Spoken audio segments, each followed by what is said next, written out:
As a person হিসেবে আপনি যখন হচ্ছে আপনার ক্যারিয়ারটা স্টার্ট করলেন, মেটাতে যখন ঢুকলেন, Facebook বা সোশ্যাল মিডিয়াতে করলেন, তো সেই জায়গাগুলোতে আপনার কাজকর্মগুলো এবং আপনার কাজকর্মগুলো থেকে আপনি যখন হচ্ছে নিজেকে আ মানে নিজের একটা পার্সোনাল লাইফ আছে, রিলিজিয়াস একটা অ্যাঙ্গেল আছে, প্লাস প্রফেশনাল জিনিস আছে, প্রফেশনাল জিনিসের লার্নিং আছে।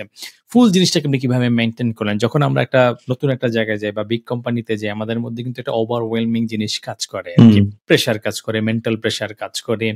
প্লাস আপনি ততদিনে মোস্ট লাইকলি মেরিড পারসন, আমি ধারণা করে বলতেছি আরকি। মেরিড পারসন বা বাচ্চা-কাচ্চা থাকতে পারে, নাও থাকতে পারে আরকি। তো এই যে একটা সার্টেন স্টেজ পরে ক্যারিয়ার সুইচ করা বা করাটা অনেকের ক্ষেত্রে একটা চ্যালেঞ্জিং বিষয় হয়ে দাঁড়ায়। শুরুর দিকে আমরা যখন ইয়াং থাকি কোনো সমস্যা নেই, এক্সট্রা পরিশ্রম করতে হবে, দেখতে হবে, প্র্যাকটিস করতে হবে। এটা তেমন একটা বিষয় না।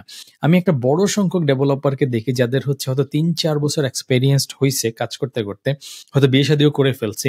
এই সময় যদি হচ্ছে ক্যারিয়ারের একটা ট্রানজিশন আসে বা নতুন কিছু জিনিস এক্সপ্লোর করতে হয়, কাজের বাইরে মানে অফিসের কাজের বাইরে নিজেরা এক্সপ্লোর করা রিলেটেড টাইম বা ফোকাস এই শিপটাতে হ্যান্ডেল করে উঠতে পারে না। তো আপনি অ্যাজ এ ফাদার অফ 3 নাও, বিভিন্ন সময় হয়তো আরো কম ছিল।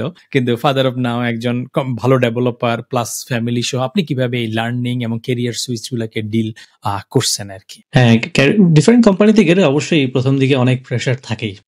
একটু কমফোর্টেবল হতে সময় লাগে, বছরখানেক সময় লাগে কমফোর্টেবল হতে। কিন্তু তারপর সবই হচ্ছে প্রায়োরিটির ব্যাপার যে আমি কি কোনোভাবে আমার নামাজ পড়া বা রিলিজনকে কম্প্রোমাইজ করব? যতক্ষণ পর্যন্ত আমার প্রায়োরিটি ঠিক আছে, ততক্ষণ পর্যন্ত আমার ডেইলি প্ল্যানিং, টাইম প্ল্যানিং সবকিছুই হবে হচ্ছে আমার বেসড অন প্রায়োরিটি। যেটা আমার জন্য হাইয়েস্ট প্রায়োরিটি, আমি চেষ্টা করব সবসময় সেটাকে আগে আমার ক্যালেন্ডারে প্ল্যান করে রাখার। যেরকম আমার ক্যালেন্ডারে বিভিন্ন সময় নামাজের টাইমগুলোতে আমি বুক করে রাখি যেন কেউ ওই টাইমটাতে বুক করতে না পারে। তো এই কাজটা যারা করে তারা অটোমেটিক্যালি তাদের নামাজের টাইমটাকে মোটামুটি ফিক্স করে নিতে পারে। ওই টাইমগুলো থেকে সে ফ্রি রাখার জন্য চেষ্টা করবে। চেষ্টা না করলে কোনো কিছুই হবে না। যদি আমি ধরে নেই যে অন্য কেউ আমার হয়ে আমার টাইম ব্যবস্থা করে দিবে, এটা কখনোই হবে না। নিজের চেষ্টাটা অবশ্যই করতে হবে আরকি।